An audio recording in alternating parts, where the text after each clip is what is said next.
Polish developer CD Projekt Red, well known for their Witcher series of games, announced Cyberpunk 2077 over 8 years ago, with development starting some time beyond that. After numerous delays, a ton of hype, huge expectations from gaming communities, and an equal amount from the gaming press, it released 8 months after its original April 2020 release date in December of the same year. Before we get into the details, a few disclaimers if we may. Originally, Cyberpunk 2077 ran terribly on Xbox One and PS4 consoles, as numerous reports and reviews confirmed during the release period. Sony, at the time, removed the game from their PSN store. The game performed slightly better on Xbox One X and PS4 Pro consoles, and was usable on PS5 and Xbox Series X in compatibility modes. The PS5 and Series X versions proper will release sometime in early 2022, if there are no further delays, that is. The PC version at launch performed much better overall, but still succumbed to numerous bugs and technical issues.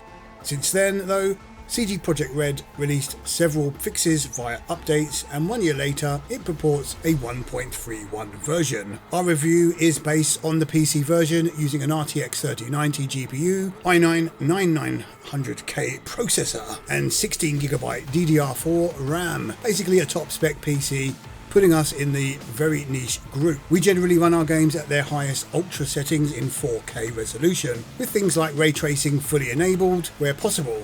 In a nutshell, we're running the game at its best. With this in mind, our thoughts about the game will differ greatly compared to those playing on an original Xbox and PS4 console or lower spec PC. This still holds true today, almost 1 year later, so bear that in mind please. On to the review then. To begin, Cyberpunk 2077 comes based on the Mike Pondsmith tabletop RPG series, which released in 1988, entitled Cyberpunk 2020. Subsequent editions released as well, garnering a reasonable fan base.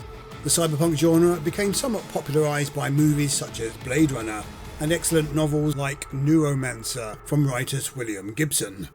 In more recent times though, TV shows on Netflix, Altered Carbon, and movies such as the cinematic version of Ghost in the Shell, A New Blade Runner, and Alita Battle Angel have pushed the genre into the fore. Cyberpunk 2077 joins a long list of games that sit within the genre, with titles within the Deus Ex series ruling the roost for many. In fact, the original Deus Ex game regarded by many as one of the best games in the genre, with the other games in the series all highly regarded. Cyberpunk 2077 then enters the fray and tells the story of a male or female character called V.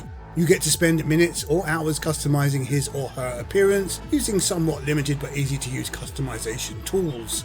That includes looking totally silly to a more serious or menacing individual if you take the time to go through all the options.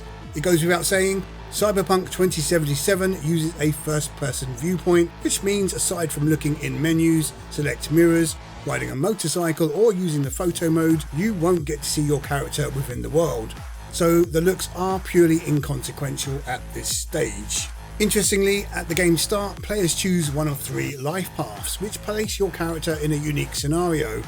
These are Nomad, which puts V on the outskirts of the fictitious Night City. Street Kid places V inside Night City, somewhat familiar with the underground scene.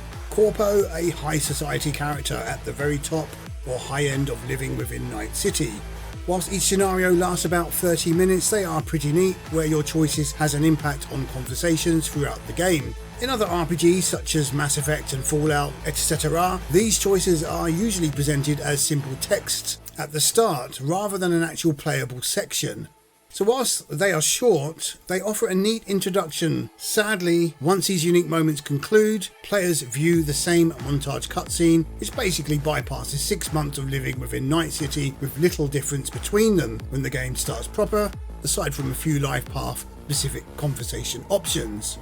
Players then work through a rather long prologue section, lasting several hours before entering Act 2. This act is pretty much the meat of the game, where Night City opens its doors fully, allowing players to explore all of its districts without hindrance. The final act offers the conclusion and is the shortest section. Naturally, players spend hours in the prologue and Act 2, or can speed through them to progress the story. The game is all about choices from the get-go, meaningful or otherwise. We're not going to spoil any of the story specifics from this point onwards and just concentrate on the gameplay loops on offer. Night City is a sprawling, highly populated metropolis set within a fictitious alternate USA. Within it you have the underclasses, criminals, gangs and regular folks getting by alongside the rich and infamous. It's an open world game where players are at liberty to freely walk, run on foot, grab a vehicle and drive around the city at will. Once players find their feet, in Act 2 they then assume the role of a mercenary for hire. Now this role includes all manner of jobs and it's adopting this persona that allows for some awesome gameplay moments in the form of side quests and gigs. Whilst the main story branch in its own right offers an excellent selection of memorable characters and intense scenarios to play through, the side content is of equal merit, or in some cases much better. A lot of really cool stuff lies hidden away within these side missions, and if you ignore them, you're potentially missing out on a ton of what Night City has to offer. One look at the Night City map once you spend several hours free roaming, and you will see it littered with tasks to complete, in relation to being a merc for hire, that is. Players act as a bounty hunter, thief, social justice warrior, private investigator, executioner, mediator, the works, all the while fleshed out with interesting background stories and information. It's obvious CD Projekt Red spent concentrated quality time making side missions feel meaningful to the player rather than simple tacked on content. Looking at them simplistically, they do fall into familiar gameplay tropes of go here, collect that or kill that, etc. However, it's the underlying attention to detail within the lore of the game world that makes them stand out, the choice in how to approach them giving them an edge. And players can brutishly power their way through each mission with little regard, or spend the time gathering more information by reading emails and info shards, sneaking around stealthily. Within those parameters, players can adopt a specialised approach as a netrunner, hacker, thug, ghost or gunslinger. It's pretty neat taking on a job, completing it, then reloading a previous save game and doing the same thing but with a different approach. This part of the game, CD Projekt Red nailed with aplomb. Cyberpunk 2077 somewhat falls apart to a degree in terms of its execution and misleading presence. Night City's massive size and pre-release PR speak suggested players could partake in a number of activities. And whilst the game isn't short on content, it does feel like the player interaction is less than purported for whatever reason. Games such as GTA 5 allow massive amounts of interactions with the city of Los Santos, and although Cyberpunk 2077 is not an all-out action game like GTA 5, the RPG elements are lacking. There are no side activities with regards to just living in the city, no customization to personalise the game post-character creation at the start, aside from changing clothing, an absence of minigames and quirky moments to distract players. The game world's sexualized imagery bombards the player at every turn, yet players cannot embark on any meaningful sexual activities or relationships, though as you would expect, leaving a general feeling that although the game core is solid, a lot of content didn't make the final cut or will become DLC at a later date. If not, then Night City's promise is somewhat disappointing if you expect more activities to kick back. Hopefully CD Projekt Red address these criticisms with future content and updates. Cyberpunk 2077's main gameplay loop of exploration, combat and character upgrading is great though. CD Projekt Red's combat mechanics are satisfyingly brutal and far more competent than expected. Shooting feels well crafted, as does blowing up gang members, leaving them dismembered in the process. It's quite a gory game. At times it almost feels like this game is a rebranded RoboCop experience. The parallels are uncannily similar. Driving vehicles is oddly fun, although originally handled pretty badly, and the default first person view isn't the best position if trying to avoid collateral damage. Luckily you can drive around in third person. An update added better driving controls in the options. Players use skills and upgrades to improve their character's stats, but also choose how they wish to specialise in either shooting, melee, stealth, brawling, hacking and technical abilities. It's easy to make a balanced jack-of-all-trades character, but the experience is very different if you specialise. This is the role-playing part of the game, which comes across meaningful beyond conversations, which largely don't affect the outside world as a whole. It's not that type of game where your character exists to save the world, rather save themselves instead. However, there are serious balancing issues, especially once certain weapons are required, or characters level up, or use netrunning skills stealthily. This is despite several levels of difficulty. We actually restarted the game attempting a 0 perk and levelling up playthrough on the highest difficulty setting. We have died often and need to be careful about who we fight, but have managed to progress fairly well so far. Visually, Night City looks fantastic in 4K and ultra settings, especially if you get the HDR working properly, and is the perfect playground for the V mercenary character in a cyberpunk world. Each district has its distinct look and feels well populated to suit, although updates seem to have reduced vehicle numbers and population density. On the surface at least, Night City is a visual assault on the eyes, full of colour, dancing neon light. Digging deeper and the cracks begin to appear. Some areas don't look as fleshed out as others. NPC interactions and AI appears to be very low quality, and then there are a number of niggly bugs. You will find plenty of bug glitch videos and memes on YouTube from all versions of the game, but the degree and severity of them differs depending on the platform.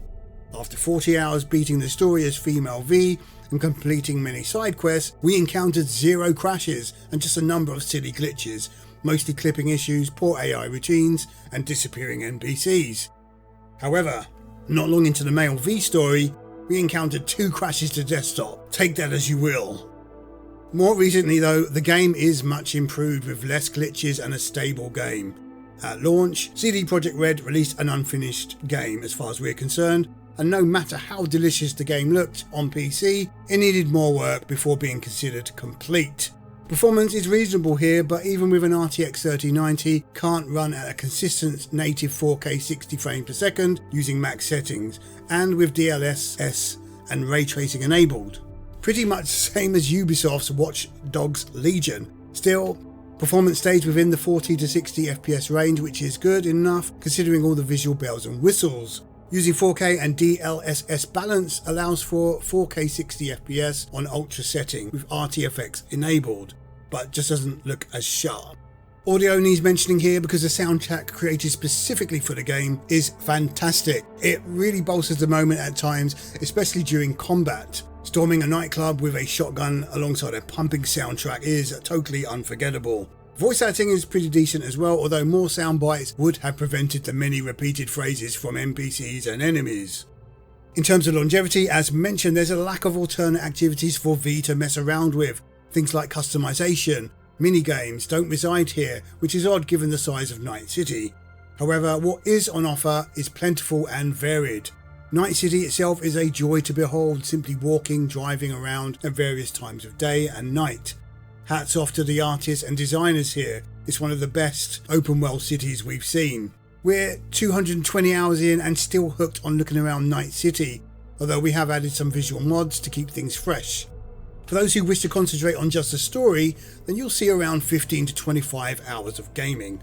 For those who become enveloped in Night City's embrace, then the hours could easily enter over 100 or more. We can't state enough how playing missions in a different way or upping the difficulty can change how events play out, making replay value very high, especially if you force yourself to use a specialised build each time. So to conclude then, Night City is the host of a very neat and cool playground for a mercenary, gun for hire, bounty hunter type persona. Nothing more than that at this point in time. We can't fault CD Projekt Red's handling of the main story and fleshed out side quests. These are both excellent and well worth playing the game for. Whilst the game does feel lacking in other areas as if unfinished and has its fair share of bugs still, regardless it's a cracking top-notch experience on a top-end PC and should be when the PS5 and Xbox Series X versions drop in 2022. That says a lot then at the quality of what is offered here and now. The question one has to ask is, can you overlook the negatives? How much of an impact do they have on your overall enjoyment? Frankly, as far as we're concerned, Cyberpunk 2077, Night City is way too fun to pick at the dodgy issues and lack of features promised pre-release. It delivers an excellent Cyberpunk experience, that's all we wanted, and CD Projekt Red delivered in spades. Okay, I'm Rob Cram, thanks for watching.